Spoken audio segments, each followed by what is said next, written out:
ഇന്നെ വിശ്വസിച്ചിറങ്ങി വന്നൊരു പെണ്ണാടെ കിടക്കുന്നുണ്ട് എന്നുള്ളൊരു സംഭവം അത് എന്റെ ഉത്തരവാദിത്തം. ഭാര്യക്കാണോ ഉമ്മക്കാണോ കൂടുതൽ പരിഗണനയും സ്നേഹം കൊടുക്കേണ്ടത്? മമ്മാസ് ബോയ് എന്ന് പറഞ്ഞാൽ ഒരു മോശം വാക്കാണോ? നമുക്കല്ല, ആണോ? പക്ഷെ ഈ സാഹചര്യങ്ങൾക്കനുസരിച്ച്. മമ്മാസ് ബോയ് എന്ന് പറയുന്ന ഒരു സംഭവം വെച്ചാൽ അയാൾക്ക് എന്തിനേതിനും ഉമ്മനോട് ചോദിക്കണം എന്നുള്ളത് കൊണ്ടാണ് അൾട്ടിമേറ്റ്ലി ദാറ്റ് ഇസ് റോങ്. ചോദിക്കണതിന് വിഷയമില്ല, എന്തിനാ പോയി ഭാര്യയോട് സംസാരിക്കണം? ചില ഉമ്മാക്ക് ഇഷ്ടമുണ്ടാവും ചില കാര്യങ്ങളൊക്കെ പറയണതൊക്കെ, പക്ഷെ ആ പറയണത് ചിലപ്പോൾ ഭാര്യക്ക് ഇഷ്ടമുണ്ടാവില്ല. ഉമ്മാനൊന്ന് പ്രൈവറ്റായിട്ട് പോയി സ്നേഹിച്ചോ, അതിന്റെ അർത്ഥം എന്താ ഭാര്യ സ്നേഹിക്കണ്ടെന്ന്? അങ്ങനല്ല. അത് എന്നെ പേടിച്ചിട്ട് എന്റെ ഉമ്മനെ സ്നേഹിക്കാണ്ടൊക്കെ പറ്റൂല എന്ന ഡയലോഗിലേക്ക് പോണ്ട.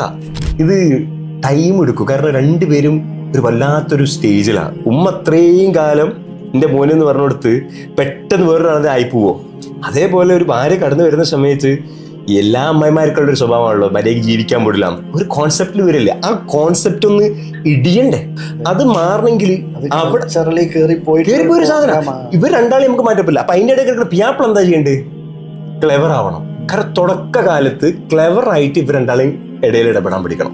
ഉമ്മാനോടൊക്കെ പോയിട്ട് വെറുതെ പറയാ മാഷാ അല്ലാഹ് ഓളെന്തൊക്കെ ഞങ്ങളെ കുറിച്ച് പറയല്ലോ, നിങ്ങൾ ഓള് പറഞ്ഞിട്ടേ കൂടി ഉണ്ടാവില്ല. അപ്പോൾ വൈഫിൻ്റെ അടുത്ത് പോയിട്ട് മാഷാ ഉമ്മക്ക് എന്തല്ലോ എത്രയും ഉമ്മ എൻ്റെ അടുത്ത് എടുത്തിരുന്ന് വിളിച്ചു ഓളെ പൊന്നു പോലെ നോക്കണം എന്നിട്ടോ എന്നൊക്കെ പറഞ്ഞിട്ട് എന്താക്കുക അങ്ങോട്ടും ഇങ്ങോട്ടൊക്കെ സംസാരിക്കുക. അപ്പോൾ സംസാരിക്കുന്ന സമയത്ത് ഇത്ര എങ്ങനെ ചെയ്യുന്നില്ലേ ആ ഒരു ഫീല് വരണം ഇടയിൽ.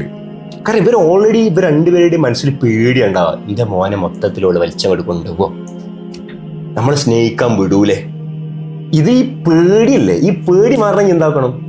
ഞാൻ ക്ലെവറായിട്ട് ഇടപെടണം. ഞാൻ പറയുമ്പോൾ ഉമ്മാനെ കുറിച്ച് നിങ്ങളുടെ ഉമ്മ എന്താ അങ്ങനെ ഇൻ്റെ അമ്മനെ കുറിച്ച് അങ്ങാനും എന്ന് പറയാൻ പാടില്ല. പുള്ളിക്കാരത്തെ ഞാൻ വേദന പറയണേ.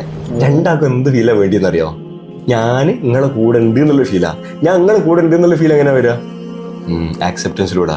ഒരു പറയും ശരിയോ തെറ്റോ എന്തോ ആയിക്കോട്ടെ, ഒരിപ്പോൾ പറയുന്ന സാധനം ഫാക്ടിനേക്കാൾ കൂടുതൽ ഇമോഷനാണ്. ഇമോഷനെ സാറ്റിസ്ഫൈ. രണ്ടുപേരും ഇമ്പോർട്ടൻ്റാ. ഉമ്മയും വൈഫ് എന്ന് പറഞ്ഞാൽ അങ്ങോട്ടും കൂടുതൽ രണ്ടുപേരും ഇമ്പോർട്ടൻ്റാ. പക്ഷെ ഏറ്റവും ഇമ്പോർട്ടൻ്റ് ആയിട്ടുള്ള കാര്യം എന്ന് പറഞ്ഞാൽ ഇന്നെ വിശ്വസിച്ചിറങ്ങി വന്നൊരു പെണ്ണാടെ കിടക്കുന്നുണ്ട് എന്നുള്ളൊരു സംഭവം അത് എൻ്റെ ഉത്തരവാദിത്തം.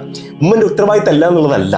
പക്ഷെ വിശ്വസിച്ചിട്ട് വന്ന ഒരു പെണ്ണിനെ സംബന്ധിച്ചിടത്തോളം പെണ്ണ് എന്നെ ഡിപ്പെൻഡ് ചെയ്തിട്ടാണ് നിൽക്കുന്നത്.